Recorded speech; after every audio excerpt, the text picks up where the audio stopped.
So have we decided what will be the subject of the debate? Yes. Whether Okay. God exists. Whether God exists. Okay. Yep. A philosophical conversation, no emotional arguments like Of your course. prophet did this or your prophet. Of course, yes, certainly.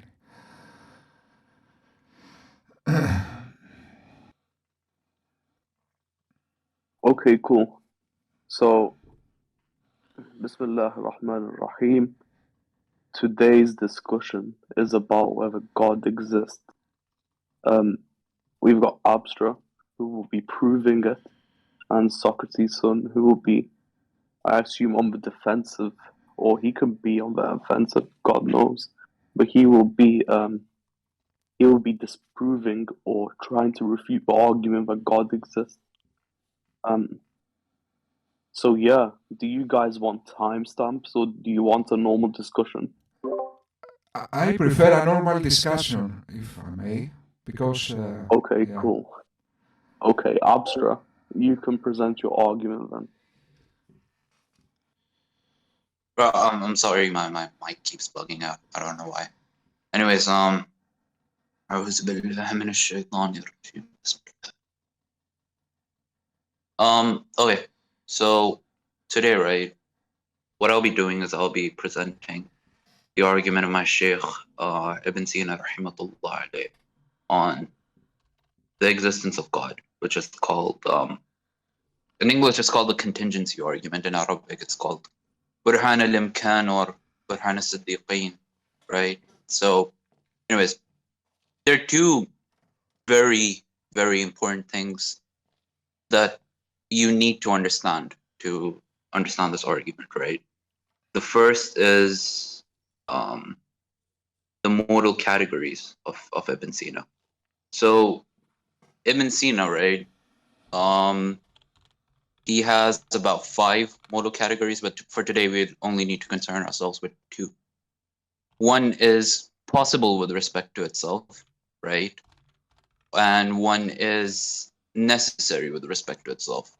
So possible with respect to itself, right? It's something, when considered in itself, right? This thing can exist or not exist. For example, if I look at my phone, right? My phone can exist, right? But it's not a logical contradiction if my phone doesn't exist. These are both possible states for my phone. And a necessary existent is something which has to exist, right? It's a logical contradiction if it doesn't exist. That's one of the things we need to understand. The second thing we need to understand is Ibn Sina and how he views causes and effects, right? So pretty much, right? I remember like there was this example in his book where he says, imagine builders come, right, and they build a house. So what exactly is the cost for this house? He said most people would say that it's the builders, but in actuality, it's not only the builders, it's also the material, right? The house is built up of. So the wood for the house, for example, right? If you take away the wood, the house stops existing. And this is something we call counterfactual dependency. So Ibn Sina, right? After giving this causal account and after giving his modal categories, he starts off this argument with saying, well, something exists, right? Now, this is pretty, this is not controversial at all, right? Everybody accepts that something exists. Now, the something that exists, right? It's either necessary or it's possible, right? If it's necessary, then, you know, the argument finishes there. But it says, if it's possible, then it either depends on something that is necessary or possible. So let's say it depends on something possible, right? And then that possible, that also depends on another thing that's possible. And we can go with this like for infinity, right? Let's say there are an infinite possible things, each of which depend, like each member depends on a prior member and is the reason for the posterior member. Now, what Ibn Sina says is, he says, okay, let's put this let's put all these possibles in a set, right? Now it's either that this set where all the possibles exist, it's either necessary or it's possible. It cannot be necessary, right? The set of all possibles cannot be necessary because each member in the set has existence accidentally, right? So what does that mean? Well, it goes back to the modal categories I laid down, right? My phone, it has existence accidentally. It could also not have existence, right? And something that's necessary, it has existence essentially and not accidentally. So he says a set of aggregates and members that all have existence accidentally, the totality of this cannot have existence essentially. So this set is only possible with respect to itself. And anything which is possible with respect to itself depends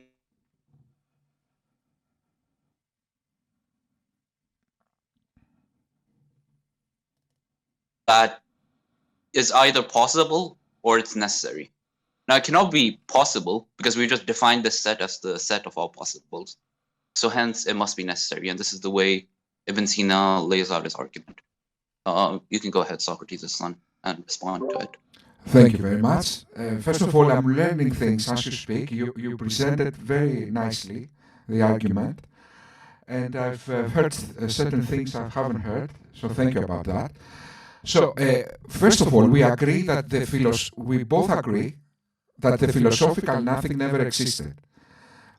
We have now something, therefore, the philosophical nothing never existed, because philosophers define that nothing in that way. Philosophers say, from nothing, nothing comes, and okay, so nothing is what stones dream about. So obviously, if we have something, therefore this nothing, the philosophical nothing, never existed. So obviously, we always had something. In other words, I accept the need for a necessary being. So we already agree on that point, that there must have been something necessary, that everything depends on this thing. It's inevitably there, could not have been any other way. And it's like a brute fact, let's say, it's inevitable. So we agree on that. Note that in the description of this necessary being, it doesn't say it needs to be conscious. It needs to be all-powerful. All these other things, it doesn't say in this definition. So I will argue in this debate that this necessary being, this initial essence, cannot be conscious. It must be something simple. So I will name that, although I don't know what that is. I will name that the simplest fundamental form. In other words, the simplest reality that exists like a brute fact. That might be a quantum environment. That might be, let's say, something like a code in the matrix, let's say. So I don't know what that is, but I will argue that God is not probable to fit this description for many reasons that we can discuss in the term of this debate. But in order to be some kind of conversation, I don't know if you have anything to say against what I said. I think it's quite simple and logical.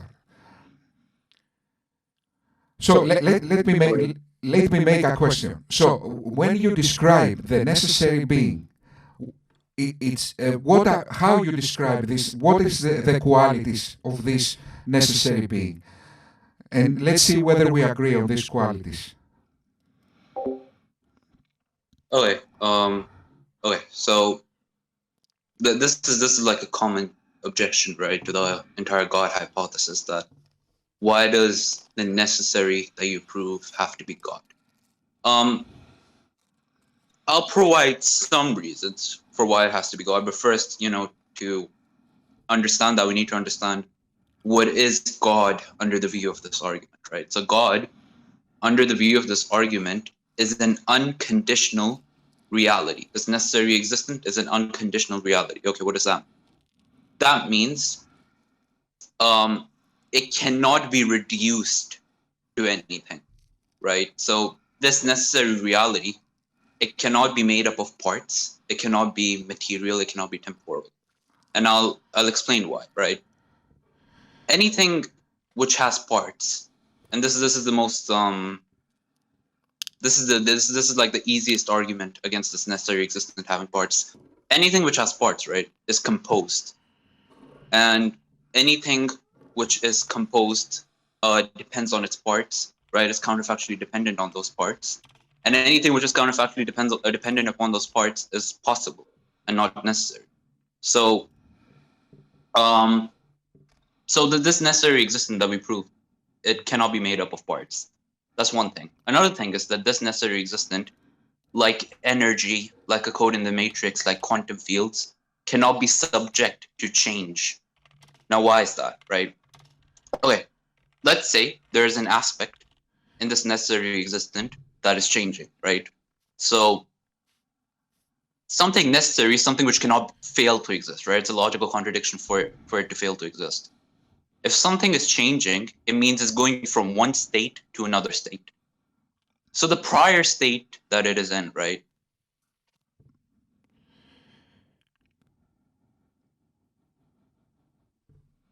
Because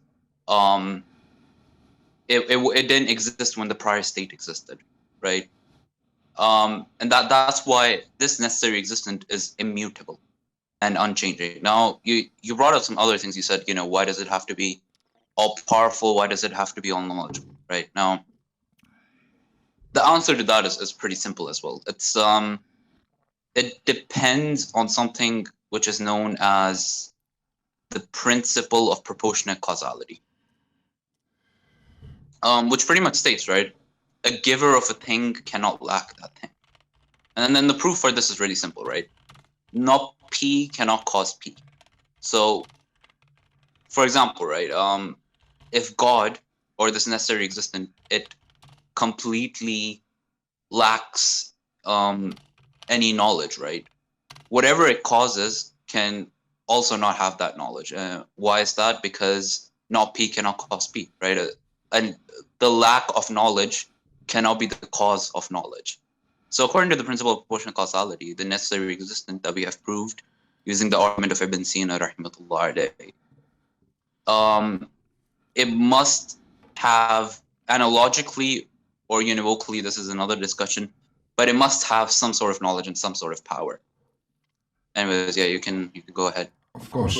Yes, my first objection is that the contingency argument is a cosmological argument. Therefore, we need to investigate cosmological probabilities. What is cosmology is whatever exists in this world. So it doesn't address logic. First of all, obviously, it needs to not contradict logic in a direct way, as you very nicely said. But in order to investigate the probabilities of something existing, we need to see to investigate the cosmological probabilities. In other words, abstract theological descriptions are irrelevant in a sense. Let me give you an example. Let's say I have one banana, let's say, and I start naming qualities to this banana. This banana always existed inevitably. It's all powerful. Could not have been any other way. I start naming qualities to this object, to this banana. That doesn't mean this banana made the universe. So what we need to do, theological descriptions of God are irrelevant. What we need to actually investigate are the real cosmological probability of God being this necessary existence. So you said something. You said something about God's simplicity. He doesn't have parts. But now look what is the problem of that. How can God do everything at the same time cannot be undermined by anything? In other words, how can he do everything without having some kind of structure to support his qualities? In a cosmological sense, that is very improbable. So when you say that God is hasn't got parts, in other words, you are saying something. Anyway, you imply some kind of God simplicity. That means that in a cosmological sense, he is not probable. So how can God do everything at the same time is simple? That is not probable in a cosmological sense. The other thing you said is the principle of proportional causality. But if we note in the universe, the Big Bang, it was just energy that created time space, let's say, or we can, because I'm not sure about that, or maybe we can say that in the Big Bang, we had energy and time space. Yet this energy then evolved to other things. So it's not necessary for the initial the necessary being to include, let's say, in itself all the things in the universe. So it can be, you know what I mean. So the same way energy eventually made humans, that doesn't mean can we say that humans were included in the energy? Yeah. This is how I will counter that. But to conclude, my first objection to God being this inevitable, necessary being is that God is too complex to always exist inevitably and could not have been any other way. And my direct question to you, sir, is could Allah have been any other way? This is my direct question. So I said many things. If you forget something, sir, I'm willing to repeat what I said.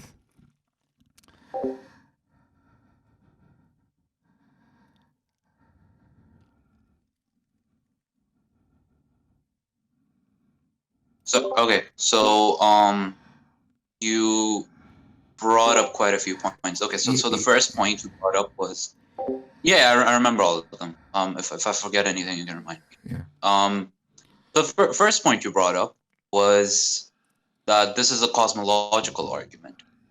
Now, it's true that the formulations of the contingency argument by, for example, Leibniz are cosmological arguments, but the original contingency argument that I presented from Ibn Sina is not a cosmological argument. It's an ontological argument. And the conclusion is completely a priori. It does not need any empirical observation. So that's the first point you brought up. Second point you brought up was, I believe it was the Big Bang, right? So now you brought up the principle of proportionate causality in relation to the Big Bang. Now, this is an erroneous mistake, right? Because it's confusing two different types of causes together. Now, the principle of proportionate causality, right? It only applies to efficient causes, right? What we call illat tamma, right? And the Big Bang, going bang, like the singularity, that is a perpetual cause.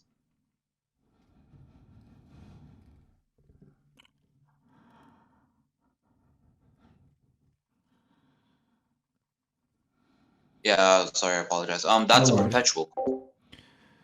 Sorry. No worries. So I said no worries. Yes. I lost you there, sir. Never mind. Yes. Yeah. Okay. That's a perpetual cause, right? So the Big Bang, right? So like one time moving to another time, right? That's a perpetual cause. It's when something is changing, that change is perpetual. Yeah. So when I talk about the principle of proportional causality, right, that only relates to efficient causes, where, for example, right, God creates something. Now, for God to create that thing, He does not rely on any other proposition. be able to create it. He creates it, he actualizes it completely by his own accord. Whereas, for example, if you see a tree grow, right? So this tree, it takes in water, it takes in nutrients, it takes in sunlight. So these are two different types of causes. Now, and you asked a question to me. You asked me. Yes, but before we go forward, in order to be some kind of conversation and be more interesting, sir, but what we see in the universe, sir, fits with what I'm saying, the kind of causes that what I'm saying. In other words, in the universe, we don't see God speaking and things appearing. In contrast, we see things evolving. In other words, we had energy, and energy eventually made humans. This is what we see in the universe. So what we actually see, the evidence we see, doesn't fit with your hypothesis of it fits with mine, isn't that right?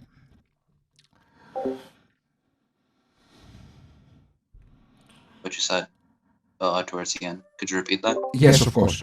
You made a distinction between two things. You said, I cannot remember the exact, which was a very nice word. You said, I cannot remember the word now, but you made this perpetual, exactly. You made a distinction of two things. But and you said this is the distinction. But what we see in the universe fits with my hypothesis. In other words, what we see in the universe is energy evolved to humans. We don't see God speaking and humans appearing, or God speaking and things appear. What I'm trying to say is that the evidence fits with what I'm saying. Okay. Sure. Okay. So you're taking it back to like the example of Big Bang. Yeah. Like I was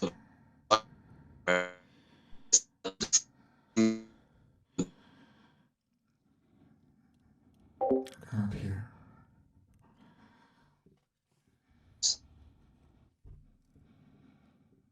So I'll just repeat my argument, right? So Yeah. a necessary existent under the modal categories of Ibn Sina, a necessary existent is something which cannot fail to exist, right? It not existing is a logical contradiction. So if there is change in the necessary existent, right, it means that it's going from one state to another state. So that means there is one state that stops existing and another state starts existing. If a state stops existing, then it cannot be necessary, because then that would be a logical contradiction. And the posterior state, right, the state that just came up, that cannot be necessary because it did not exist before. So that's why the necessary existence cannot be subject to change. But the singularity is subject to change. So it cannot be the candidate for the necessary existence. I understand. That's a very good argument. This is the first time I've heard this argument, and it is very good. So how I will respond to that is that obviously, as you said, the necessary being cannot change, because if it changes, it wouldn't have been necessary. It wouldn't have been a brute fact. But it brings, how can I say, so it remains, let's imagine a quantum environment, okay? It makes big bangs, universes, but itself, it doesn't change, that doesn't alter its essence. So it's always there and keeps making big bangs. Okay, so that is, it doesn't change its own qualities, but okay. So what I will say is that it's got a dynamic nature. This is how I will describe that. So its nature is dynamic. In other words, if its nature was stationary, I would have agreed.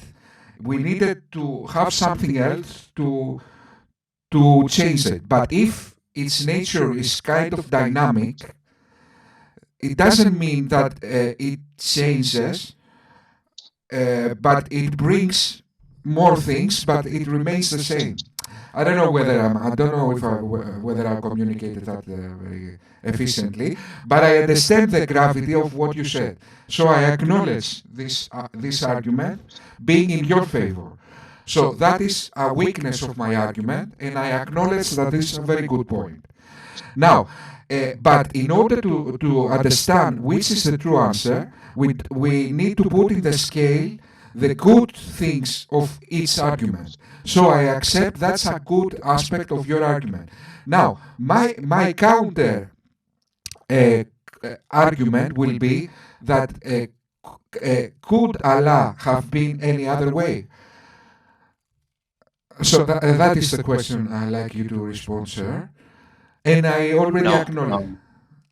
Yeah, why not though? Allah is conscious. Because God is necessary. Yes, but that is an abstract definition you get from your theology. But right. So, you want me to prove the modal category of necessity? No, what I want you to do, sir, is investigate the cosmological probability of a being with the qualities and the description, with the qualities and the description of God that could not have been any other way. Because, as we know, God is conscious, has all these convenient qualities. He has character, specific character. For example, he loves, let's say, humans. Could all these qualities have been any other way? And my answer to that will be yes, of course. It could have been eternal times. He couldn't have been conscious. He couldn't have been all powerful. He couldn't have loved, let's say, Muhammad. He couldn't have brought down the Quran. He couldn't have a sin. He couldn't have a leg. So, in a cosmological probability, Allah is very probable to be the necessary being. Okay. Is that all? Yes. Yeah. Okay. First of all, right, you brought up him sending down the Quran and him sending down the Prophet. Now, this, right, him sending the Prophet and him sending down the Quran, this is something that is Cambridge to God, right? So this is not something that's intrinsic to God, right? So this is, when we talk about God as the being that sent down the Prophet Muhammad sallallahu alaihi wasallam, right? The Prophet being sent down was not something intrinsic to God, right? Like this is not a property of God. This is a property of the creation of God, that the Prophet was sent down to humanity. So this is something that's Cambridge. It's not an intrinsic quality of God. That's the first thing. Second thing is, you brought up how the scripture describes God as all powerful, all knowledgeable, etc. Right? Now, maybe I should have like told you this before, but I'm an advocate of divine simplicity. Yeah. So I don't believe God is made up of parts that are powerful and parts that are knowledgeable, and this composes God as a whole. I do not affirm this view. So this argument, right, that the scripture talks about God as all powerful, so that means that God could have been any other way because God could have failed to be all powerful. Like, this does not apply to me. Okay, so, but if you subscribe to divine simplicity, then you have a problem in a cosmological sense, because simple cannot support complex qualities.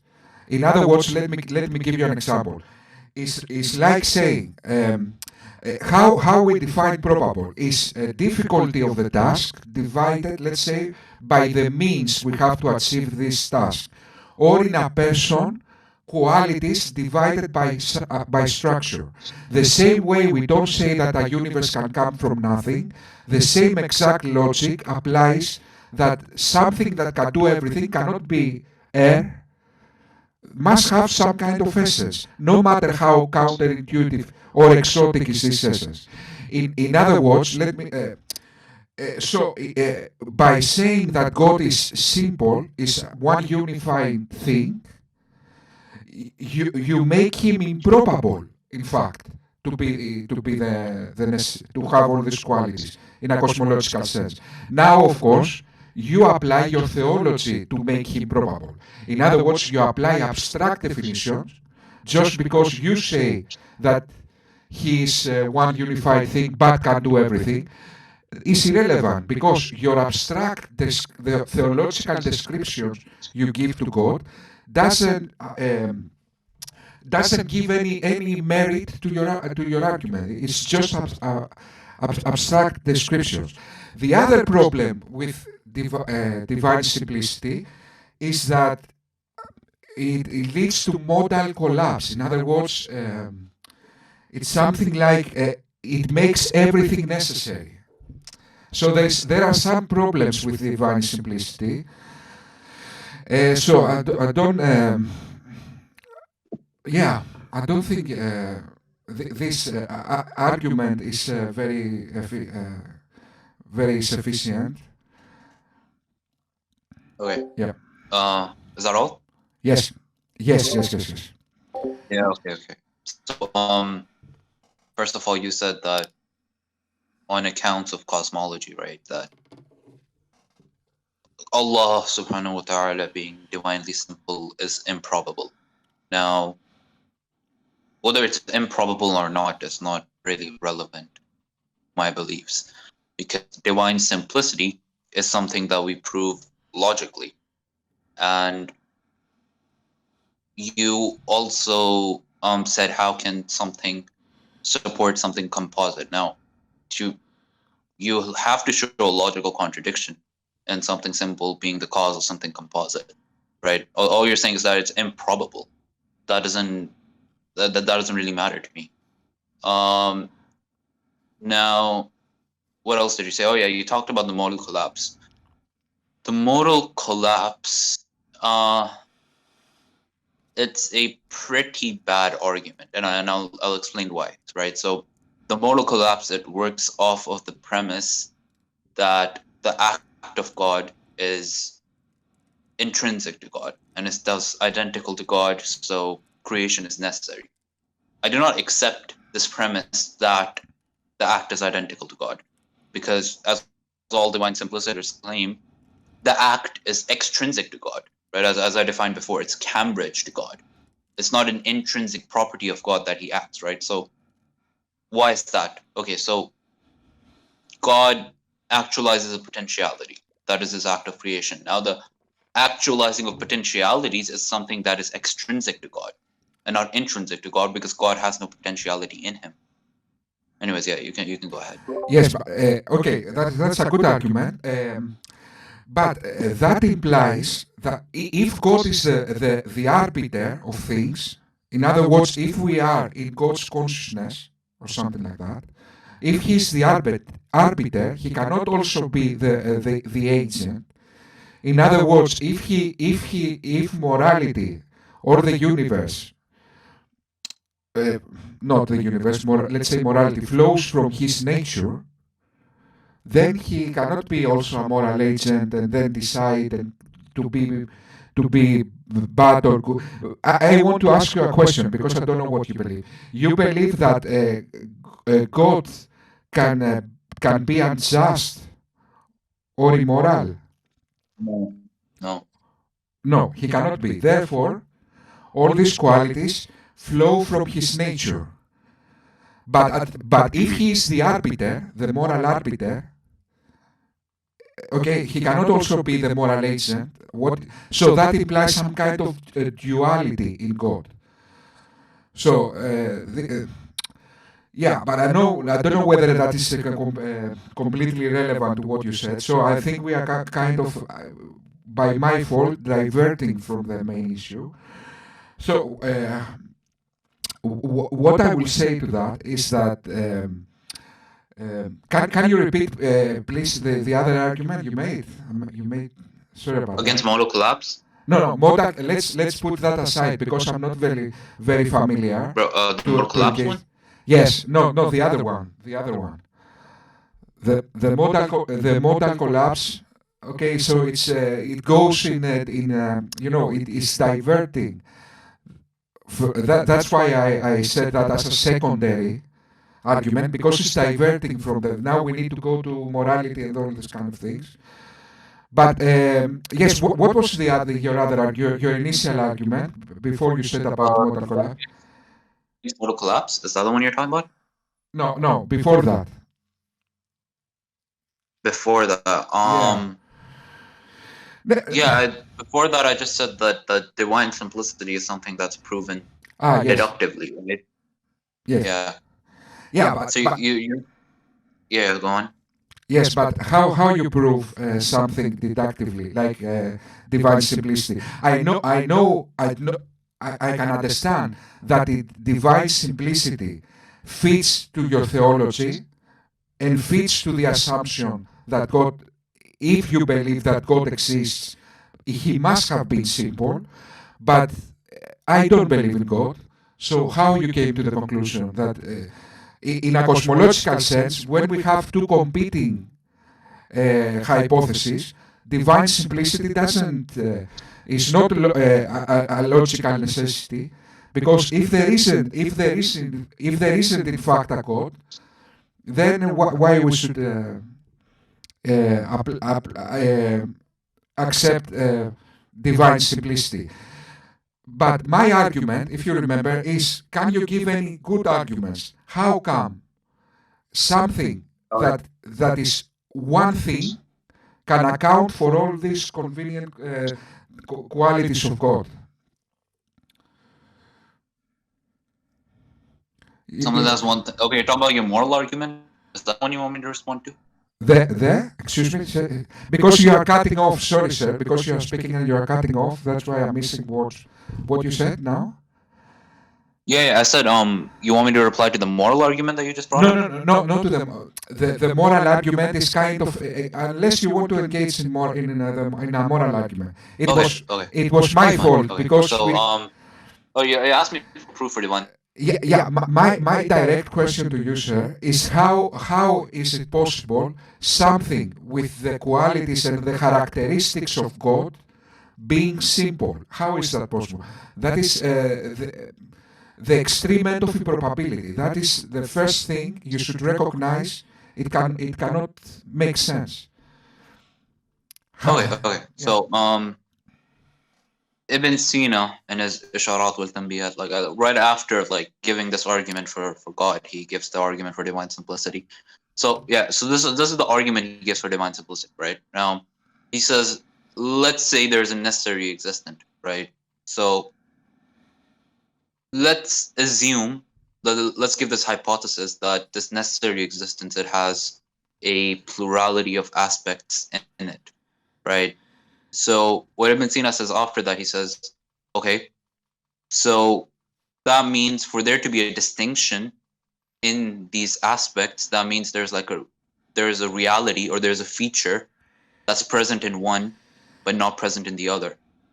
Now, if this feature was necessary, every other aspect of necessity must also contain this feature. But because every other aspect of necessity does not contain this feature, that means that, because it's a feature of differentia, right? So that means that this aspect is contingent. And if this aspect is contingent, then the necessary existent has contingencies intrinsic to him. And since that is impossible, God has no distinctions in his essence. That's the argument that but that implies that God must necessarily exist. So the philosopher Abel Sina, you said, who is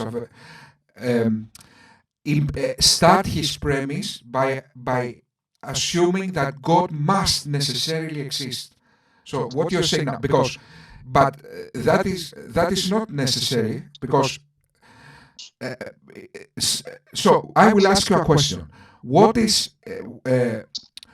is it logically impossible or logically contradicting, let's say, the initial essence being something like a simple environment that evolved to something else? Why that is how we can deny this possibility? We can reject this possibility. Bro, can you repeat the last part again? I Yes, think yes. it's about to cut off. What I'm saying, sir, is that the example you gave, the example of Abel Sina you gave, he believes in God, and he starts with a premise that God exists, and then tries to conceptualize with logic what are the characteristics of this God. But I don't accept. Right. But I don't accept that God exists. I'm not starting with the Right. same premise as him that God exists necessarily. And my Okay. yes, I get it. yeah, Okay. So, I just used the word God, just like that. Okay, but the first premise of this argument is not that God exists. It's over here. It's God is synonymous with the necessary existent, right? So remember when I gave you the contingency argument, right? So you agreed there was a necessary existent. Now, Ibn Sina is just building off of this argument, and he's talking about the necessary existent, right? And this argument is based around the necessary existent. That's the cause. That's the cause of all contingencies. So if you want me to just like reformulate the argument with the necessary existent. Before you do that, yes, that's now is very important, because the main characteristics that define a necessary being are not the secondary things you are saying. Okay, the secondary things like all these other explanations. The main things are it is a brute fact. He always exists. It always existed inevitably and could not have been any other way. So let's investigate first these main characteristics of the necessary being, and then we can go to the secondary characteristics. Okay. So my question to you, sir, is that how is it probable, in a cosmological sense, a being like Allah or like God, being conscious, having all these specific character qualities, existing forever without explanation? Okay, in fact, it's the complete the extreme end of improbability, this kind of being existing inevitably. On the other hand, if we exclude the philosophical nothing, the next inevitable thing is the simplest fundamental form, like an environment, not the most complicated being. Can you understand now that you kind of drive the argument? You tune your skepticism, in other words. Okay, so you make the special pleading logical fallacy. In other words, you put your God in a special category where you don't need to investigate his cosmological probabilities to be that thing. Instead, what you are doing is apply abstract theological descriptions to make him probable. But that's special pleading. Okay. Now, let's just go off of what we've proved so far, right? And what you've agreed with. So you've agreed there is a necessary existent, and you've agreed that this necessary existent is the cause of all contingent existence, right? You've agreed with this. Yeah. Now, you've also agreed that this necessary existent cannot change, right? Now, yes. After that, all Ibn Sina wants to do, and all I want to do right now, is prove that additional to this necessary existent is also simple, divinely simple, right? And this is proven, again, you said it's improbable. Well, it's proven through a deductive argument, so it's necessary for this necessary existent to be divinely simple. And that's what Ibn Sina and what I want to go on to prove. Okay, so this is very important, because we reached to a very good point. Yes, but when you say simple, so you agree that this initial essence must be simple. Okay, so but simple is a quantum environment. The simplest fundamental form is not the most complicated being imaginable. Isn't that right? Okay, so simple in this context means that it has no plurality of aspects and has no composition in any other way. Now, quantum field has a plurality of aspects, right? It's not only just one aspect. You can make multiple ontological propositions, right? Or sorry, predicates of this quantum field. So it does not mean so this quantum field does not qualify as the candidate for divinely simple being. Yes, but okay. So, what we imagine as simple, everybody can imagine nothing being this inevitable thing that is simple. Okay, so okay, but what are the characteristics of nothing? We can imagine, for example, nothing always existed. But if you exclude nothing, let's say we take out nothing, what is left? The next thing. It must be something like the cosmological nothing. In other words, some kind of environment which it doesn't need to have components. Okay, okay. But what is completely improbable unless you apply your theological definitions abstractly, and in other words commit the special pleading logical fallacy, what is in fact improbable is a being like God with all these convenient qualities, character, all this stuff, being in fact simple. Okay, that is in fact the improbable. Okay, so you brought up nothing. Okay, look, nothing is the lack of anything, right? Now, the lack of anything existing is a logical contradiction, right? So it's a conjunction of lackness and a positive truth value, and that conjunction is a logical contradiction. So nothing can't exist, right? That's the first point.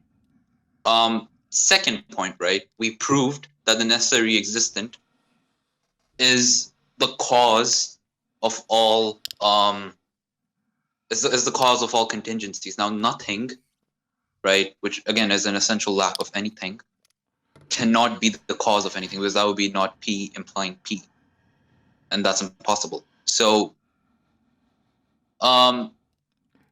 this divinely simple being, right? I'll return back, right? Now, this one second. This divinely simple being, the only aspect it has is the aspect of the only feature it has that we can describe is its feature of necessity. Right now, nothing does not have a feature of necessity. It does not have any features. Just like that, right? Quantum fields, they have features other than the feature of necessity. So they also do not qualify for this divinely simple being. So why? If you have any other objection to the argument, yes. First of all, I agree that philosophical nothing never existed. What I said is that if we exclude the philosophical nothing, then what remaining must be some kind of a simple form of existence, like an environment. This is what I said. I agree with you, in other words, that from nothing, nothing comes. But I cannot see why. Okay, first of all, I never said that it must be some kind of quantum environment, but it must be some simple form of existence, very simple form of existence, that evolved to everything else, that is dynamic, in other words, without need. So it is so something. does this thing change? Does this environment change? No, yes, but no, it doesn't change in essence. In other words, it's there. It's still there. It doesn't change in essence, but it brings. So let me give you an example. Quantum fluctuations, let's say, for example, this happens all the time, and let's say they bring universes. That doesn't mean that the initial essence is changing. It's just a dynamic environment which has certain qualities to bring other forms of existence. But that doesn't mean the same way you said that God doesn't need to change his essence in order to make universes. The same principle, I think, applies. The same principle might apply, but okay. Yeah. But first, I want to ask you, sir, do you agree that we need to investigate all these probabilities in a cosmological? Bro, we just have to go down the route like I'm laying down for you, right? Of course, we just of have course. to go. Okay. This these are all. This is a necessary existent, and these are all the. This is everything we can say about the necessary existent, right? And this is all we can prove deductively about the necessary existent, and that's all we need to do to arrive at God, right? We don't. This is completely a priori. We don't need scripture. We don't need the prophet, right? That's just that comes, right? Like Nabuwa is the second Asuluddin, so it comes after Tawhid. Right? So first, all we have to do is we have to prove Tawhid. Now, so you're talking about an environment, right, that doesn't change, right? It's completely simple, and it's the basis of every other thing. Now, you're just to me, at least so far, I just feel like you're equivocating between an environment and between what I'm describing as God. Okay, my response to that is that whatever is the initial essence, it is difficult to imagine. Okay, it is a difficult question. But the problem here, sir, is that you apply all the difficulty to a physical explanation, all the difficulties, and you apply God like a magic card. In other words, you don't need to apply the same arguments you apply in a quantum environment, let's say. You don't apply the same difficulty to God, because whatever you find difficult to imagine in a quantum, in the simplest, let's say, fundamental form, physical form, as difficult, it's eternal times more difficult when you apply the same arguments to God. So that is the problem here, that you find these difficulties, but okay, we know that this question is difficult. But what you are not doing is apply the same difficulty to the other part, to your assumption. Okay. I'm not assuming anything. I'm giving you arguments, right? So I'm building this completely a priori right now. I'm not saying there is a God and then I'm applying all these arguments and conditions to the God, right? I'm giving you, look, there's a necessary existent, right? This necessary existent cannot change. This necessary existent does not have a plurality of aspects. That's like I'm handing it to you in a plate. I'm not assuming anything, and I'm saying I'm telling you, right, that this quantum environment that you're proposing cannot be a candidate for the arguments that I'm giving you. Why? Why? Because it's not simple. No, exactly. That is what I'm saying. Okay, now, can you agree that, first of all the qualities you said, I already agree on them. Yes, but can you agree that a quantum environment must be much simpler than God? No. No, really. Yeah. So think about that logically. Okay, a quantum environment is just an environment. It's literally, look, sir, it's literally simpler than air. Air is okay. God with all these convenient qualities. Okay, all this character, all this he loves, he does, he has all these powers, is simpler than air. Is that logical? Right. I don't say yes. Okay.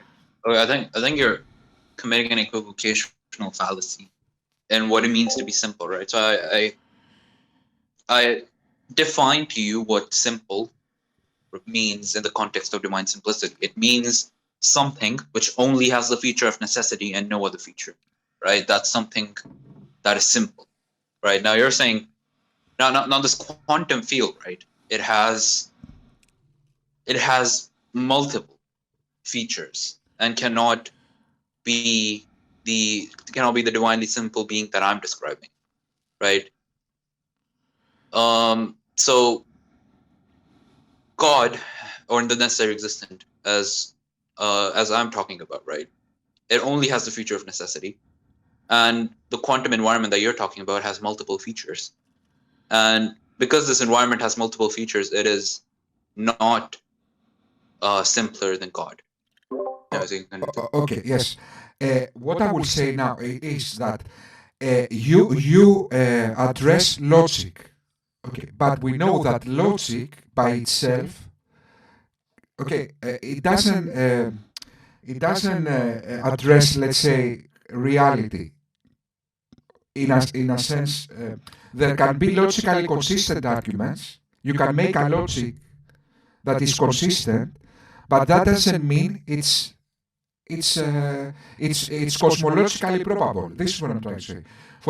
Okay, so your logic inside the framework of your logic, it makes sense what you say, but you haven't addressed cosmological probabilities. In other words, you haven't addressed reality. So just saying that what you are doing in essence is have a theological description of God, abstract, and then compare this description with what with the characteristics of a necessary being, and you say, they meet. But wait just a moment. Your theological descriptions are abstract. They don't reflect cosmological probabilities, because you say things like God is simple. Yes, but how can he be simple? Okay, it doesn't make sense that he is simple. You just say that's simple. And what you then do is apply all the difficulties to a quantum environment.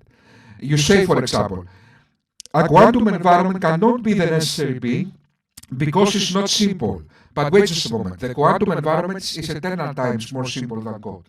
Can you understand? So you apply, I know that the question of the initial of origins is difficult, but you see only the difficulty of one in the one case, and you don't apply the same difficulty in the other case. Anyway, I think this is the crux of our differences. And I don't, yeah. Are you finished or? Yes, of course. Yes, of course. Sorry. Yes. Okay. Okay. Again, you've come back to what you're talking about. Is like you're talking about cosmological probabilities, right? Cosmological probabilities is not something above the logically necessary being that I'm describing, right, and that I'm proving. It's not above it, and I cannot debunk it. You cannot say I cannot. It's not like I can give you like a logical deductive argument, and you reply to that as, well, it's not cosmologically probable. That makes no sense, right? But look, I've proved sufficiently, I think, that there is a necessary existent. That's the ground for all contingencies. Is immutable, right, unchanging, and that it's simple. And I don't think you've, no offense, but I don't think you've given an advocate response to all the arguments that I've laid out. Yes, but first of all, in order, the only thing I need to do is I don't need to go to direct contradiction, logical contradiction. So if I avoid if I avoid a direct contradiction, in other words, A and not A, as long as I'm not doing that, in other words, I'm not engaging in a direct contradiction, then if you notice, sir, you give reasons why. So I want you to tell me whether, how is, let's say, a quantum environment or the simplest fundamental form, how is a direct contradiction of it to be simple, let's say. You see what I mean? Because you are making deductive arguments, but you didn't show any direct contradiction. In fact, what you did is gave reasons. You addressed probabilities, in other words. You gave reasons why a quantum environment cannot be that, because. You didn't say that a quantum environment is a direct contradiction to something. Okay. I'll give you a contradiction right now. Okay. Look, I'll repeat the argument I laid out by my Sheikh Ibn Sina, right? So this is his argument. It's also called the individuation argument in the West. So if any of you guys want to search it up later. So it's this, right? Let's say within the necessary existent, there are two aspects, right? Now, if these two aspects are both necessary, then that means for them to be different, right? For there to be a differential, for there to be a distinction, there's an aspect present in one that's not present in another. Now, if this aspect that's present in one and is not present in another is not within the aspect of necessity. Why? Because if it was within the aspect of necessity, then both the necessary aspects would hold it. So hence this aspect must be contingent. And if this aspect is contingent, that means that this does not qualify as a necessary existent, right? So you're saying that the quantum field can be a necessary existent. I'm saying it has a plurality of aspects, so it has internal contingency, intrinsic contingencies to it, right? And hence it cannot be the necessary existent. Yes. And that's the contradiction. Yes. Okay. So now scientists are investigating to find something. Okay. So we have, let's say, we have fields. Okay. We have the fields. We have the Higgs field. We have all the other fields. Okay. So anyway, I cannot remember. Sorry, guys, it's late now in my country, and I'm start. But okay, so but scientists, what they think is that if we search further, we will find one unified theory of everything. So, in other words, now scientists are trying to find something that, let's say, a theory of everything. So, in other words, some kind of force that then express itself like quantum fields, like anyway, I cannot now recall the names of the fields. But anyway, so what I'm trying to say is that if we search further, we might find some kind of essence, okay, which is the initial essence, and it expresses itself with other things. Okay, but because I need to think a little bit more about this point of your argument, because it's a good argument, and I think I already admitted that it's a good argument. Yeah. So I give you that I need to think and contemplate more of this specific part of your argument. That what you are saying, in other words, that the initial essence cannot be have any parts. Okay, cannot have many parts. Okay, which is like a quantum environment. But when I say, if I say being a single part, a single essence, which is dynamic, in other words, having some kind of quality, a dynamic quality, that implied parts, that's an honest question.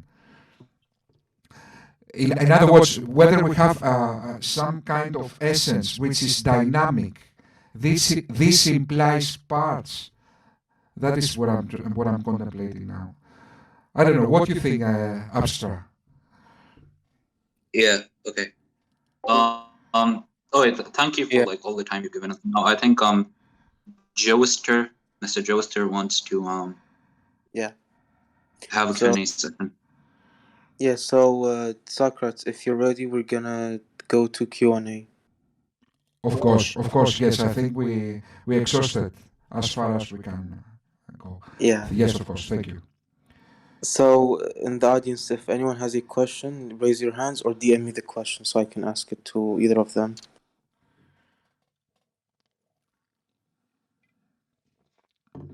Oh, I got a question. Okay. It's from Metaphysical Shia Slayer. Okay. He says, Shia Slayer. Okay. He says, why are intrinsic properties a contradiction for the necessary being?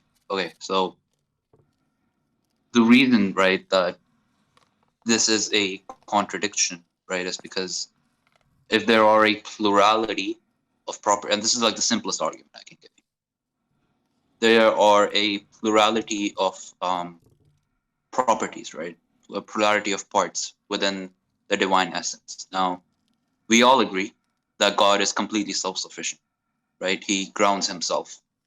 So if God grounds himself, right, that also means that each part within the whole partially grounds the divine essence. And if each part partially grounds the divine essence, that means that the divine essence has an explanatory cause, has a plurality of explanatory causes, in fact, which is the many parts that it's made up of. I hope that answers your question. Okay, there's Martov. I'm gonna let you on stage if you have a question.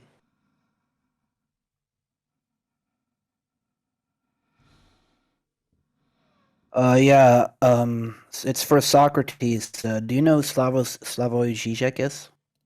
Yes, I know. I sound like him. Many people tell Yeah, me that. yeah. Are you Slovenian?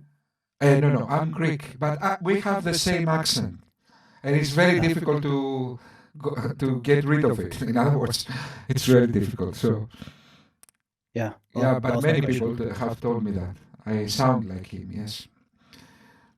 Cool. Okay. So to Socrates, there is a question from Beetlejuice or Jad ibn Alushi.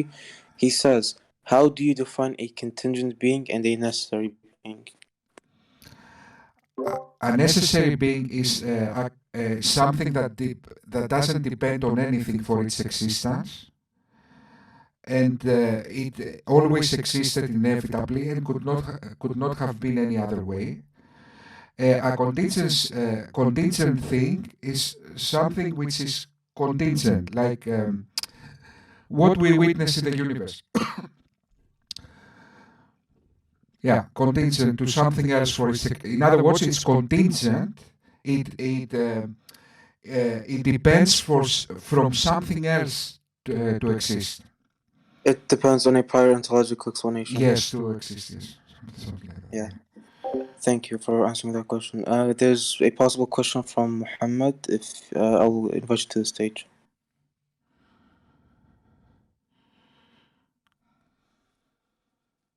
Hello? Yeah. Can you hear? Yeah, we can. Name the guy you want to ask and ask the question. I'll make a claim to Socrates' son. Only question. Yeah, like it's I want his opinion in such claim.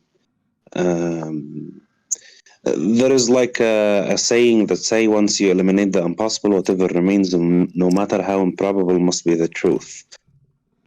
I think that the idea of God is improbable to you, but the idea of something out of nothing is impossible.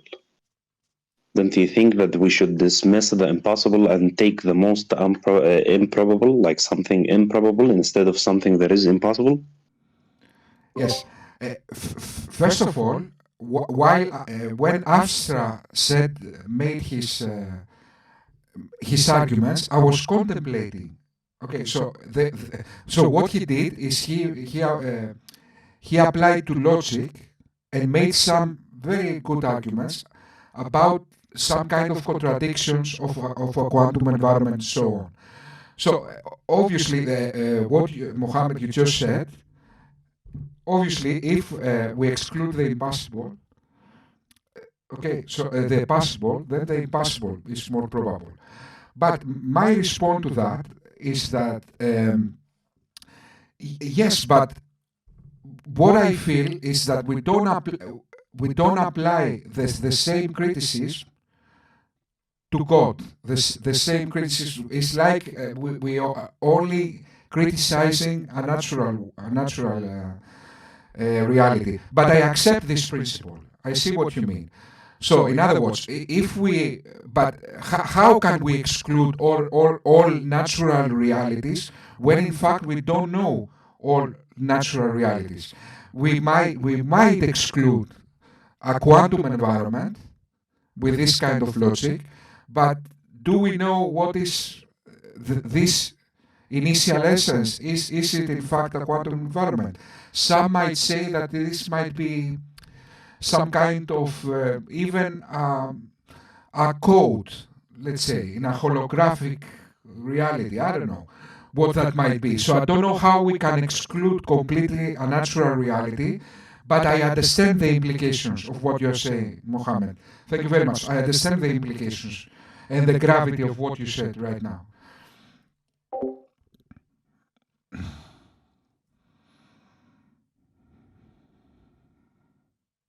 Thanks for answering the question, and thanks for the question.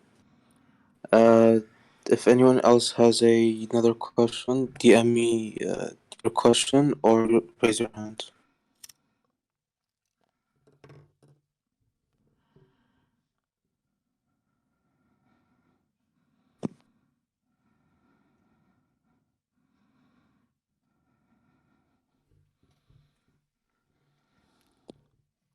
Okay, I think that's it. There's no more questions.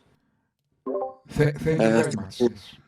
Yeah, anytime. So Abstra, do you have any last thing you want to say?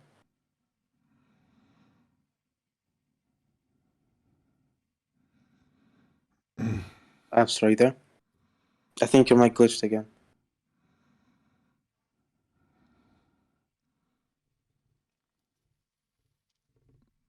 Yeah, sorry. Anyways, I just wanted to say, like, thank you for Joester for hosting the debate, and Socrates Son for being such a good interlocutor. Thank you very much. I will also say that thank you for the honor you made me to participate in this debate. And I will contact, because Abstra made some very good points that made me think in the meanwhile. So I understand the gravity of what he said. So I need to contemplate and investigate more certain parts of his arguments. Thank you very much.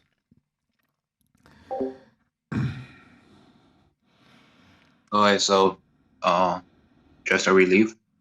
Yeah, you can leave now. Okay. This will end the debate. Thank you. Assalamu alaikum.